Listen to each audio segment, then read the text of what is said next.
Hi, I'm from the Explyt team. You know what you're really paying for when you run Cursor. For context, your IDE already knows. Need to find method usages. Cursor, grep-bombs, the repo, dumping 100 matches into context. Half are fake, the rest irrelevant, but Cursor has already spent your tokens on them.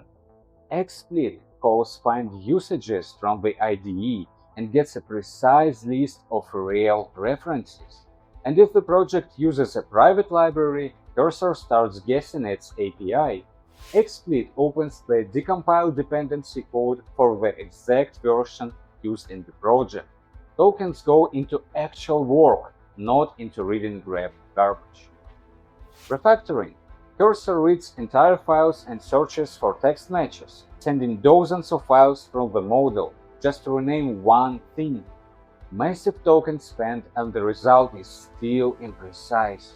Explyt calls the IDE refactoring, one operation, precise and not a single extra token. A test fails. Cursor inhales the entire build log, 10,000 lines of garbage shoved into context.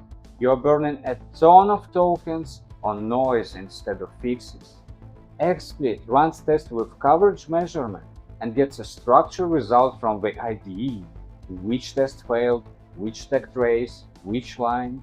Not a single line extra. Tokens go into coverage, not log reading. A bug in the code. Cursor adds sprints, runs project, reads logs, every cycle burning tokens on noise. Explyt starts the debugger, sets breakpoints as seeds the real program state. The model gets one precise observation instead of 10 iterations of log reading. Code review. Cursor feeds the full diff to the model, and that is tens of thousands of tokens per review. You pay for the text the IDE could check for free. IDE inspections catch the same issues locally without calling the model at all. Every step Cursor takes is tokens for context the IDE already knows. Explyt uses IDE tools and gives the model compact facts instead of noisy text.